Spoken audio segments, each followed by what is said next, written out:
Hi friends, स्वागत है आपका हमारे यूट्यूब चैनल पर। आज हम आपको केमिस्ट्री में लेसन 3 रासायनिक बलगतिकी का लेक्चर 5 पढ़ाएंगे। लेक्चर 4 हमने पढ़ा दिया था, जिसमें हमने आपको प्रथम कोटि की अभिक्रिया का वेग समीकरण का व्यंजक प्राप्त किया था। इसमें हम आपको प्रथम कोटि की अभिक्रिया का अर्धायु काल का व्यंजक प्राप्त करवाएंगे। ये भी आपके पेपर में 5 मार्क्स में आ सकता है।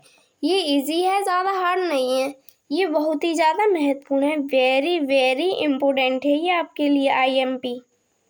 इसे आप लिख लेना, लिखते चलना, ये आपके पेपर में आ सकता है और आपके 5 मार्क्स क्लियर करवा सकता है। तो इसमें देखते हैं इसमें दिया क्या है। इसमें दिया है माना कोई अभिकारक पदार्थ A है जो निम्न क्रिया कर रहा है। जो अभिक्रिया को कराता है उसे क्या कहते हैं? अभिकारक। जैसे कि एक पदार्थ है जो क्या बना रहा है? एक प्रोडक्ट, जिसे कहते हैं हम उत्पाद। क्या कहेंगे? उत्पाद।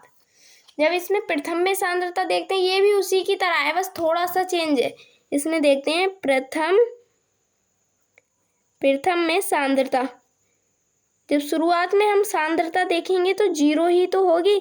जैसे मैंने पिछले लेक्चर में आपको बता दिया था, चाय का एग्जाम्पल बताया था कि चाय को जब हम शुरू में रखेंगे और उसको 2-3 मिनट के लिए खोलने नहीं देंगे और तुरंत ही देख लेंगे तो उसकी सांद्रता क्या होगी? 0।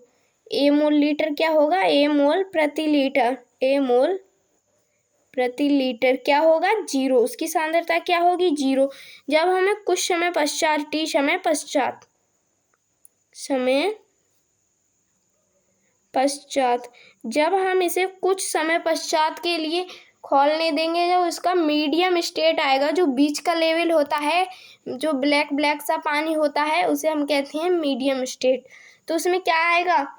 AY, ये आधा आएगा ना, मतलब पूरी चाय नहीं बन रही है, मीडियम स्टेट आ रहा है, तो क्या आएगा? अर्धायु काल ज्ञात करेंगे तो इसमें आएगा A-1/2। क्या आएगा? मोल प्रति लीटर। 1/2 मोल प्रति लीटर।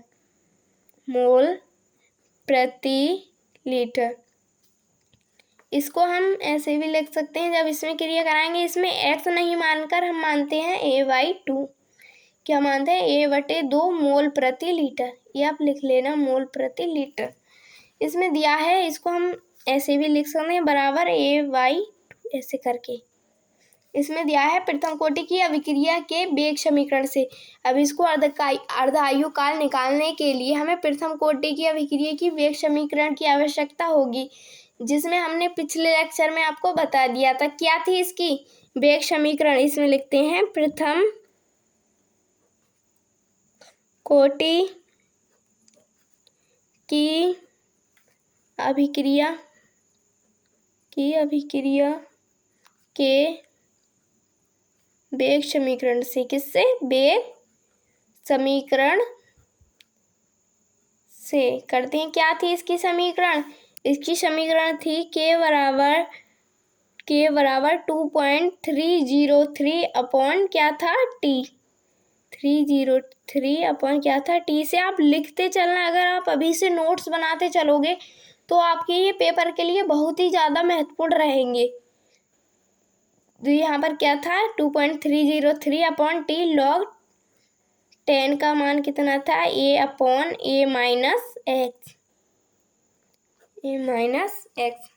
प्रथम में सांद्रता और कुछ समय पश्चात में सांद्रता, ये थी प्रथम कोटि की अभिक्रिया की वेग समीकरण। अब इससे ही हम अर्धायु काल निकाल लेंगे। अब देखते हैं अधिक मात्रा में परिवर्तित होने पर, जब सांद्रता अधिक मात्रा में परिवर्तित होगी तब क्या होगा। इसमें लिखते हैं अधिक मात्रा में परिवर्तित होने पर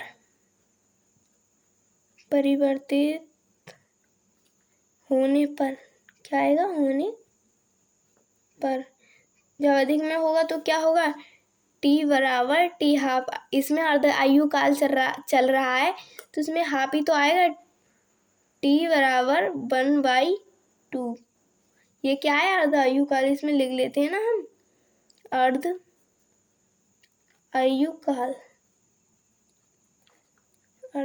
काल। इसमें लिखते हैं हम x, ये भी हाफ होगा। x का मान, हाँ यहाँ पर दिया भी तो था, यहाँ पर टी जब इसको x मानेंगे, यहाँ पर कुछ समय पश्चात को जब इसका मान तो a/2 ही तो होगा, ये दिया है इसमें x का मान होगा a/2 a/2। तो यहाँ पर a-x का मान कितना होगा, a-x का भी मान इतना ही होगा, जिसमें यहाँ पर दिया था ना x का भी इतना, a-x का भी इतना। तो यहाँ पर a-x का मान कितना होगा, a/2 कितना होगा, a/2। अब चलते हैं हम आगे, इसमें आगे क्या दिया है, जिसमें आगे दिया है ये देखिए, इसमें आगे दिया है, इसको मैं पलट लेती हूँ।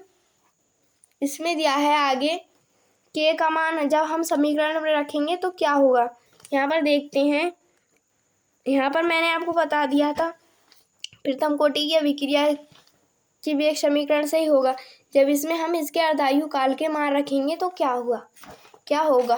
तो यहाँ पर रखते हैं k बराबर 2.303 अपॉन कितना था, t हाफ 1/2, यहाँ पर 1 लिख लेना, 1/2 कितना था, बराबर log 10 a, यहाँ पर क्या था a/a-x, यहाँ पर तो a आ गया, यहाँ पर कितना था a-x का मान a/2, a से a हो गया कैंसल। तो यहाँ पर क्या बचा, यहाँ पर बचा क्या, 2 बचा, log 10 का मान 2। तो यहाँ पर लिखते हैं k बराबर 2.303 अपॉन t हाफ log 10 का मान कितना था, यहाँ पर गुणे में आगा 2।